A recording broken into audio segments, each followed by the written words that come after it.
Just a couple bad weather fans representing New York, talking all things sports. Man, what could go wrong? We got Alex, who's a fan of the Knicks, and Mike of the Nets. The yin-yang of the tri-state, place your bets on the Yankees, Giants, Mets, or Jets. Yeah, you should listen if they're sparking your interest. If you made a vow to your team, don't break it. Bad weather fans is the relation.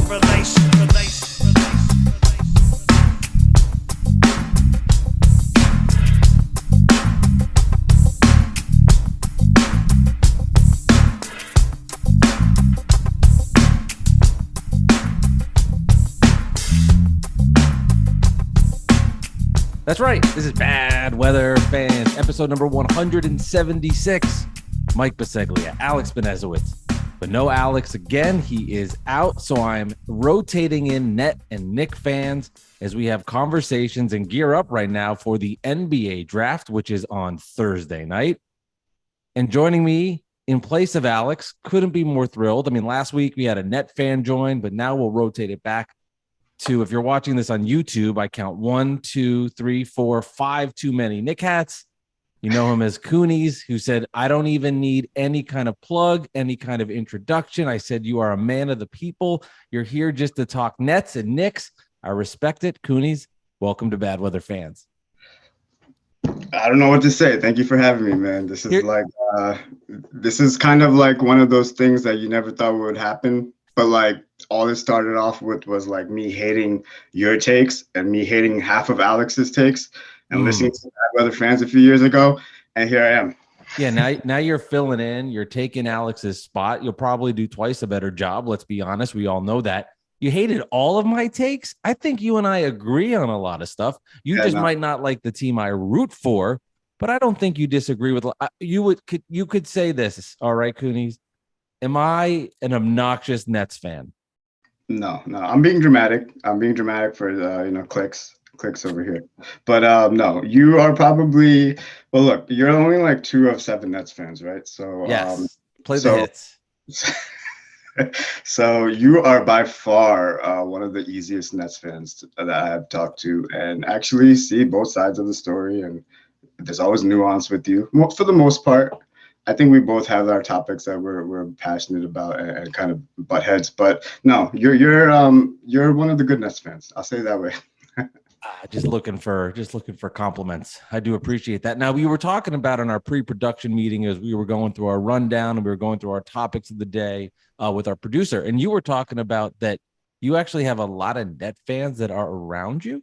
Is that recent or like growing up? Were there a lot of Net fans? And then give a little backstory on your Knick fandom first, and then we'll circle back to my original question. So that kind of clicks and comes all together for me.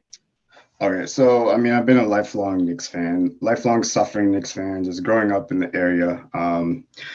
Ironically, no one in my family or close friends really watched sports like that, so I was like the only one. So I wasn't really into like the whole being online about it, debating about it. I was more into like cars and music and just a lot of stuff like that, where I wasn't having an online presence for Knicks until a few years ago, actually. But there's not much to be said. Like after the 2000s, there was just a lot of, and Knicks became like a background noise on TV kind of thing. You still rooted for them, but you didn't really care. There's nothing to root for or look forward to.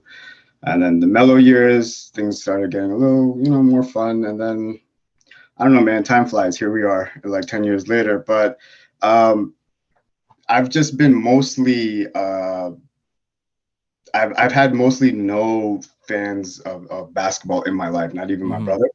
The Nets fans started when I went to med school, believe it or not. Like, interesting. A lot of Jersey kids that were there, whether by design, by coincidence, I don't know. And one of my best friends to this day, he's a big Nets fan, diehard, grew up there, grew up in Jersey. And there's not a topic that we don't butt heads about. So between him and another one of my friends from Jersey, who he was the only one that's not from school that I met, that you guys, I don't know, maybe it's just my luck, but they're just the loudest, very loud. Net and so fans. So when we have debates, it's like there's never like a middle ground met. You know what I'm saying? There's Right. we're always like going at it to the very end. So Yeah, I think it's interesting. And, you're tipping your hat that you're really smart talking about med school. So kudos to you and all the hard work you're putting in there. That's really great. You're Worst shake. of my life. Well, you could have chose podcasting and that's going well for me.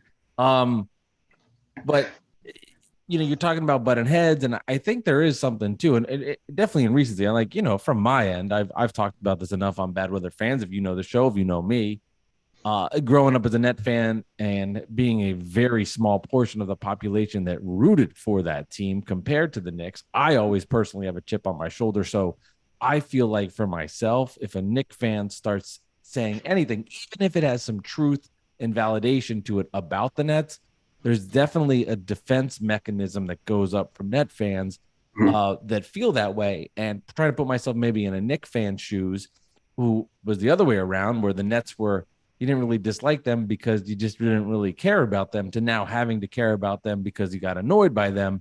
I think there's some of that butting of heads that has happened there. And maybe there is something to that. Cause I mean, give me an example of one net topic that you and your buddy just seem to go at it all the time about, or is there something in particular that stands out to you? All right. Well, this is not one that we go at it still, but you're gonna understand why I'm bringing this one up. It's Okay. the whole thing about after you guys moved to Brooklyn. Before that, like you said, it wasn't really like there was never like, oh man, we hate the Nets. But I see from your point of view, like where Knicks fans were filling the arenas, and you have like that childhood hatred, right? For me, it was like when you guys moved in after, and it was like the billboards went up, and then the other, the new blueprint or whatever it was, like this is gonna be your new town. The defense mechanism definitely started kicking in, and I Right. didn't realize it until a while later when you were like kind of like you were talking about it like from like a pathologizing this like as a psychologist. You were like, yeah, well, you see these fans and like you have to feel some kind of like they're encroaching on your hometown. That's when I was like, you know what, I think he's right. Even if like I don't like, I found myself minimizing every point that was being made just to feel better about it, even if I Mm-hmm. knew like, this is a Knicks city, Knicks hometown. So for that was one topic that like I had to really kind of humble myself about, especially up until recently. Now I could make fun of you guys again because that's whole other mess right now going on in Brooklyn. But up until recently, like yeah, it was something that I had to like be like, yeah, Mike is right. You guys gaining some ground and gaining some fans. Yeah, I'm glad you say that, because I was actually texting with my friend Alex B about this the other day. And this kind of was, I thought, for me, a little disappointing when he was sharing something he tweeted that he was proud of with Max Kellerman for the 27th time, and about how Max Kellerman was saying, oh, Brooklyn's going to run the city. And I was just like, because I never had thought that in my life. I would never even have approached to say that. And I said, it's disappointing because in actuality, the Brooklyn Nets have gained traction and have gained a fan base and are doing better. But that won't be a narrative, because it's there. Look at what happened. You never ended up running the city and your team sucked. But in reality, it's like, no, they've actually done a decent job. They're gaining a fan base and growing, but it won't be looked at upon that, because it'll just be a failure from everything that happened, from how cocky Net fans, a good portion of them, were when the Nets had the clean sweep and signed Durant and Kyrie Irving. There was someone, I forgot who said it, and they made a good point that as bad as it ended, there was some legitimacy brought to the franchise by having Durant, by having Mm-hmm. by having Harden, because before that, like especially in the Brooklyn era, you guys didn't really have anything to stand on, right? It was like kind of like a bunch of win now teams that weren't anywhere close to winning, and Mm-hmm. so you'll have that, even the kids that will remember like the failure and this and that, their first experience with basketball will be, hey, Kevin Durant was on this team, so at Mm-hmm. least they had someone like that at one point. I mean, there has to be some like there's some truth to that brings you guys legitimacy in a way. Yeah, I believe it was Robin Lundberg who joined the Bad Weather Fans podcast who made that point. I think that's exactly what you're talking about. I think that's true. So let me ask you this then. If you're the Nets, what, you're shaking your head. What's the head shake I for? can't believe I'm agreeing with Lumber, but yeah, but it was a good point. It was a good point. Oh boy. I won't go down to the next question. So then from the Nets standpoint, do you think they should trade and go for Dame and build with Dame, Mikal, and see what else happens, or go full rebuild mode? Would you then trade for Dame if you're the Nets? And I love it too, because let me say this first. Part of me wants Dame to piss off Knicks fans. Even if you could, because I know there's a lot of Net fans that will go back at me, one in particular, Corey. And he's always like, no, don't go for the quick fix. Do this the right way, figure it out, whatever the right way is. Don't do the quick fix for Dame. He's going to be hurt a couple of years. You'll be regretting it, and it won't work out. Whatever the end result is, it won't be a title. Part of me does want Dame because it's just another punch to Knicks faces, and this is terrible because it shouldn't be this way. And I understand that, but just to say, like, didn't work out with Kevin and Kyrie, but here's another guy that wants to be a Net, and his name is Damian Lillard. This is actually one of the topics that I debate with my Nets friends, and I don't know why I'm so passionate about it, because I feel like I'm giving advice for you guys to become a sustainable team or something like that. Me and you have butted heads on this about like the proper way to rebuild when Donovan Mitchell talks were happening last summer. And if I'm a Nets fan, let me answer it from that point of view. If I'm a Nets, I do not go down this road. I think that it was a disaster pushing for this first round exit. I think now they're talking about how can we move up in the draft. Well, you could have done it for free by not trying to like have this like late end of the season push. Like play your younger guys, lose a few extra games, whatever. And then you went and got swept, and now you're looking at ways to like move up. So I don't know. I don't think that this was a wise move. If this is what your ownership wants, you guys should have probably gotten rid of Mikal when you could have. Because now apparently with this new CBA, the picks, you're not going to get that kind of value. But even then, I understand why you didn't, right? Salvage a little bit of the season that you have left. I would still pivot, get as much draft capital as you can going forward, especially with this new CBA. You go after guys like Dame or someone like some win now pieces. You could be crippled for years. So yes, I see what you're saying, like, punch Knicks fans in the face one more time. When you're punching yourself in the face for 3-4 seasons after that. Here's where I'll push back a little bit, and where the caveat is I could understand that if the Nets had picks. The Nets don't have picks. They don't have their own picks. Okay. Their draft picks they're from other teams. All their draft picks are from Phoenix and Dallas. Their own draft capital was shipped to Houston. So this idea of not playing well to get higher picks, it doesn't work. It doesn't matter. So to me, bring in good players. Now use that other draft capital, because you don't have your own picks anyway. So it doesn't make now, if you want to say continue to bring in draft picks and push out players, but to me, you can't grow internally without your own draft picks, which they made the fault on the Harden deal, which I would do again, because if that team is healthy, they're going to win a championship. It didn't work out. They failed. Complete failure. So to me, I feel like making a trade makes more sense to bring in a star, because you can pair him with Mikal, and now, okay, let's have that building blocks again, as opposed to, well, you don't have your own draft picks anyway. What's the point? Tanking's not going to get you anywhere. Well, look, I would say this is the pushback I would give you. You can say what you want about Marks not being able to build a team that gets over the hump, but you can't take away from him anything about building a team from the ground up. And he was in a way worse position than you guys are right now. So, a million times worse. Talking about like not having your own picks and being able to rise and put together like this little, mosh posh group of kids, and then like making something out of nothing. He's the guy to do it. He might not be the one that you keep around in a few years, but if there's anyone that has proven it, I think it's him. The weird thing about Sean Marks is he's two GMs to me. There's the pre-Kyrie Irving Sean Marks, and then the Kyrie Irving Sean Marks. Pre-Kyrie Irving, he could not have done a better job in the world, with no draft picks to build that team to get into the playoffs, lose to the Sixers, and then bring in Kevin Durant and Kyrie Irving. Remember, without giving anything up, they got him as free agents. Phenomenal job. Then Kyrie and KD are in.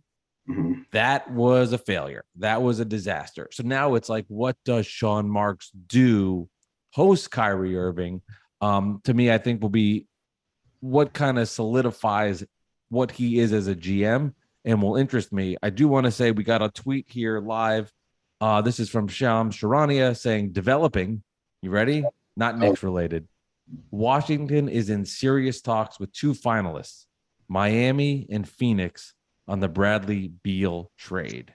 Phoenix. Ooh. Phoenix, yeah, which means Durant and Booker are not in the deal. That's an right, just automatically. There's no shot in hell that happens. I guess off the top of my head, there'd be DeAndre Ayton would be in that, and whatever else they'd give around it would be the centerpiece to get Beal, would be my guess. Get him to Phoenix, I think, for you and I as Eastern Conference fans, because that makes Miami even better. I know you wouldn't want Bradley Beal on the Knicks. Is there anybody is there any trade partner that would interest you right now that's available? That there's this Zion fantasies, Zach LaVine, Bradley Beals. Like, is there anybody as a Knick fan that would get you, get you a little tickled, get you feeling a little good? At the risk of sounding like one of those fans that's just like, no player is good enough for my Knicks. I hate to say it, but not out of the ones that are in talks right now. Zion is an interesting one though, because I don't know what his value is. I don't think anyone does. So if we were talking about getting him here in place of Randall, I'm sold. Yeah, of course. Beal, I've had my opinions about that on my timeline. Not worth it to me. As long as he doesn't end up in Miami, because somehow they keep retooling and they stick around, leave. LaVine, I could be sold on depending on the cost. I don't think that's really a needle mover for our franchise right now, but yeah, Zion is the one that I'm kind of keeping an eye on. I don't know. Like, I think I'm more intrigued by like what's even going to happen with him. Like, do the Pelicans really not want him? Is this all just like a media thing because of his whole off-court drama? I don't know. So let's see where that goes. But if you ask me right now, I hate to say it, but I would rather run it back than the choices that are available. What would the Knicks even be able to offer for Zion Williamson? I mean, a bunch of first-round future picks, obviously. Then after that, there's no one on the roster that would interest me at all. Let me tell you what nobody told me. Your co-host Alex B. He said he would be willing to offer the same thing he was willing to offer for Donovan Mitchell last summer. And I said, oh no, forget it then. Because if we're talking about that caliber of package, I mean, at least with Mitchell, you knew what you were getting. Yeah. So with this, no, I'm not. I would disagree with Alex on that because Zion Williamson has played 11 more games than me in his NBA career, and that's a problem. Yeah, the ceiling obviously is elite, but if you're gonna give up all that, at least with Donovan Mitchell, you give up all that. He's gonna be a winning player. He's gonna help you produce, no doubt about it. If Zion, you give all that up and he doesn't play, you set your franchise back for not 1 year, 2. You're cooked. The franchise is in shambles in 3 or 4 years. And there's this faction of like Knicks fans that are convinced that this is just like his long game. Like he just doesn't want to be there. He's magically going to become this Duke Zion again. And I'm like, nah, just let's stay away. Let's see what we could do with Randall after another season, unfortunately. And I don't think he's going anywhere, obviously. That's just like what I've been saying for the last. That's what we've had to kind of come to terms with every season, last 2 seasons. Him and Tibbs are not going anywhere. So what is if Alex was here right now, what's the one topic you'd want to bring up to him to just hash it out, Knick wise, not net stuff, Knick stuff? To hash it out. Oh. Yeah, because you guys text and tweet or whatnot, but there's not. It's difficult in DMs or whatever in a group chat. It's not the same as face to face like us right now. I'd want that vindication of the Donovan Mitchell summer long talks. And yes, he had some tweets where he was like, you know what, you guys were right, but he'll always say it in a way that's like with a caveat and like some extra he'll just get like a backhanded punch in there. I want him to just flat out say, you know what, we did not need him. We were better than them. And we did fine without him, without giving up the farm. And believe it or not, there's not much me and Alex have really disagreed on after that. Do you think if Donovan Mitchell was on the Knicks, if Donovan Mitchell was on the Knicks this year, they would have possibly been in the NBA Finals? I don't know. I can't say because it depends who we gave up. Let's say they gave up RJ Barrett quickly and a bajillion draft picks. Listen, for as much as shit RJ has gotten, and rightfully so, for how he played, he was the reason that we did as well as we did in the first round. Like there's so many factors. I don't know. I wouldn't say we would get to the finals. We'd probably get further. Maybe we might get to the Eastern Conference Finals, but even then, so like we just keep moving the goalposts. Like, we weren't supposed to be this good, and now it's like, well, if you had Donovan, you could have gotten this far. Well, 3 years ago we had 17 wins. So like, what are we doing here? Like I think people need to pump the brakes a little bit. Like how expedited our timeline needs to be. See, I wouldn't say you're moving the goalpost. I would say you're moving the goalpost, but I think you're moving them in for an easier field goal. Like, to me, that's the way I would look at it. If Jalen Brunson's this good and you paired him with Donovan Mitchell and then Julius Randle's your third best player, I think that Knick team could have gone to the NBA Finals. You know what? Then I take it back. I do have one thing I want to hash out with Alex right now, because that's a debate we always have. It's like, why are we pushing this in year 4 of Leon Rose that we need to become a win now team? And I presented like the last 23 championships. Only 2 teams have ever gotten a ring within less than 3 years of a new regime or new whatever. Bubble, Lakers, and that's LeBron's Miami Heat. Like, and LeBron was in both of them, right? So. Right. If you just look historically, like, it just doesn't happen. So why are we holding this Knicks front office against impossible standards? Like, oh no, we should be. I think everyone's getting a little taste of decent success, but we need to pump the brakes. And I hate that, because it's like, well, all we've done is like kick the can down the road. But like, yeah, but this time we actually have some pieces and we have some draft capital. And yes. And if I could have made it this far and put up with that kind of losing, I could wait another year or two. That's how I look at it now. Well, it's a fair point. And I think the reason is because there's no better fan than the Knicks fan. They demand so much from their organization and team. It doesn't matter how many years you've been unsuccessful. There's nothing like playing in New York City. When you come to New York, it's different. So yeah, you've presented some really good examples, and that the only 2 teams in the 23 years has been Miami Heat and the Laker bubble, and the common thread there is LeBron James. But it's different with the Knicks at the Mecca, at the Garden. We demand different. I'm sorry, but when you're at the Knicks, I want that stat not to matter, because there's nothing like playing at the Garden and being in New York. Are you doing your Alex impersonation? I don't know. I'm just being my Dick Nick fan impersonation, which I enjoy doing very much. It's just so much fun. I've learned a lot from Alex. I think Alex has learned a lot from me too on this front. But go ahead. What is that, Kunies? I was gonna say, if there's one thing that you could say you've learned from watching Knicks Twitter, is anyone 99% of fans that say, "Oh, I can handle a rebuild," cannot handle a proper rebuild, because the second they see something, oh, we should get this guy, we should get this guy. Now I'm seeing bring DeRozan here again. I'm like, just enough.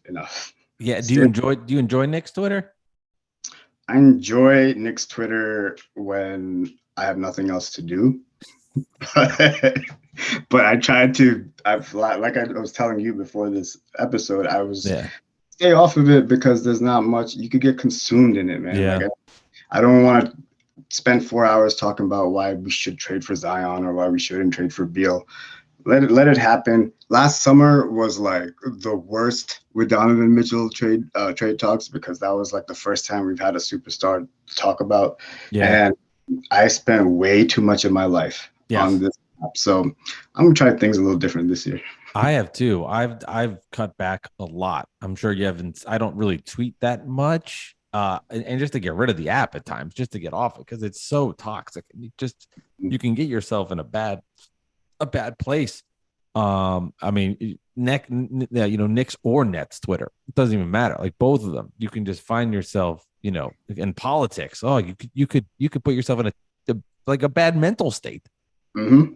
Politics. I actually muted a lot of words from politics, or news in general. Like, it makes me ignorant. I don't want to get my news from Twitter anymore. Then I don't care. Like, it's just too much. Like, but I'll say, to your point though, I do see some wild things coming from Nets Twitter that get retweeted once in a while from my buddies. And I'm like, the kind of trade packages you guys think are gonna get you like such and such. Like, come on, man.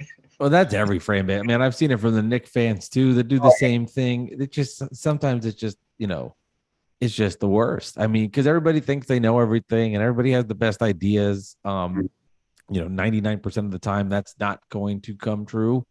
And you just kind of fall into the trap of just eating it and seeing it and, living in it. And like, I'll tell you this, like draft night, you got to be careful too, because, Woj will spoil the draft. He'll tweet everything 3 minutes before each pick. And then you're watching it. I will put the phone down on draft night because I want to enjoy it live, right? I don't want it to be spoiled. You can't even just like mute him. That's what I used to do, him and Shane's, because then everyone is still retweeting him and saying, All the time. How dare you do this? Like, then you should just get off Twitter too. Exactly. Here, so I think we'll be okay. Yeah, that's a good either point. for like the draft day trades, it's going to be chaos apparently. Yes. So. Oh, I think we're in for a summer that's going to be chaotic and fun. I mean, I think as NBA fans, we love it, right? It's better than the games 9 times out of 10, where you just get involved in the, you see these rumors and the trades happen and then you debate them and you have fun with it.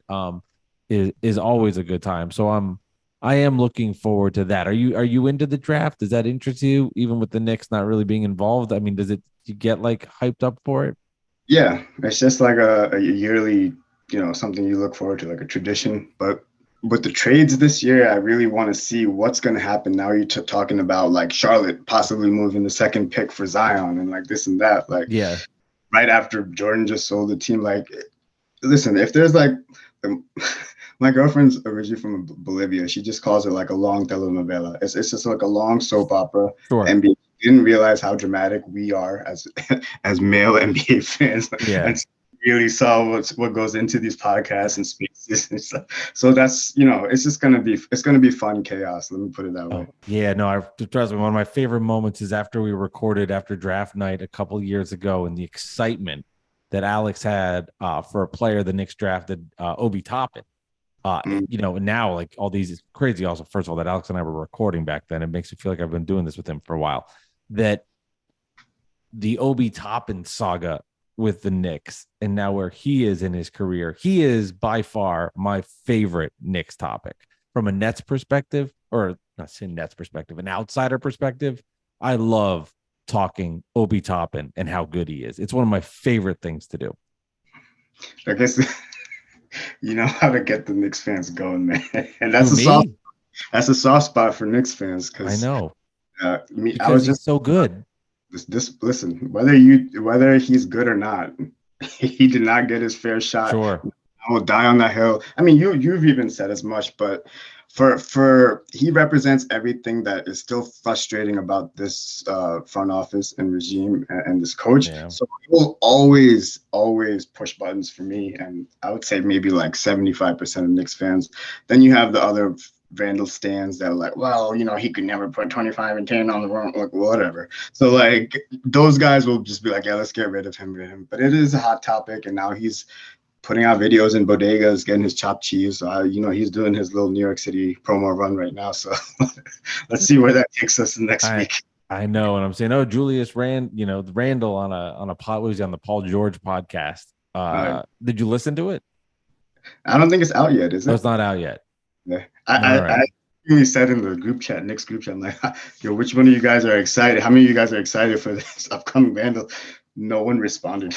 It's such a wild. It's funny, like, the Knicks seeing fun when the playoffs started, and then you got a more, the casual Knicks fan starting to watch them coming up with these, figuring it out about Julius Randle, that he's just not. He's not built for New York. He says, how the cliche goes, man. It's just the same thing. And now on Obi, I couldn't agree more with you. Just somebody that never got a fair share in New York. And what sucks for him is I don't know how much that will have hurt him in his next contract. Because I've made this point and I believe it. Like, there's no point for the Knicks to pay him. There's no point. Because if he's not, you're not going to pay him to not play. You rather use that money somewhere else. If Julius Randle's there, now I'm not saying if that's the right or wrong decision, but if Randle's on the roster, the guy only plays 8 to 10 minutes a game. You can't give him the money he would demand, even if it's not as much as I think he could have made. If I'm the Knicks, I'd be happy as a Knicks fan if they moved on from him and got somebody else, because he doesn't play, you might as well try to find somebody that fits into Tibbs' scheme that makes more sense. Yeah. That's what it's come down to. Like, it's like, all right, well, we're not getting rid of Tibbs, so let's try to make the most of it. The best case scenario for him would be a sign and trade, and like we get back some expiring contracts plus maybe a first round pick, because I don't even know if another team will want to take him on because they don't know what he's worth. But I No. hear some Indiana rumors are back up, and they're trying to get rid of their late 20s. I think two of them, they have 26, 29. So that's another one I'm looking out for, see what happens. But I agree, for his sake, they just need to move on. And the weird thing is his son represents him. Leon Rose's son represents him. You would think they would have handled the situation better, but let's see what they got in store. I mean, if he gets like a max contract this year for out of nowhere, maybe it was like, hey man, just put up with Randall for 3 years. We'll hook you up later. But it's been fun here having you on Bad Weather Fans, Kunies. Who wins the title first, Knicks or Nets? Knicks for sure. What But you will win. You will win the Dame time. We're pretty good for a few years, and then we're gonna reset again title. We'll raise that banner for I'll the Nets. take it. Oh man, I'd love that banner. I would love to raise that banner. That you were just genuinely honest about that. Like, I don't care if it's the wrong way to approach it. I just rather have that at this point than have to start all over again. So Yeah, I don't want to. I'm 40 years old. I just want to, even if it means they're not going to win a title, I want to have a couple years of fun basketball where they win, basically like the Knicks season, for example. If that's the season the Nets have next year with Damian Lillard, I'm okay to take it. And I would say, after watching this playoffs this past year, anybody can get to the finals. I mean, not anybody, but if you have talent, you see Miami Heat doing that.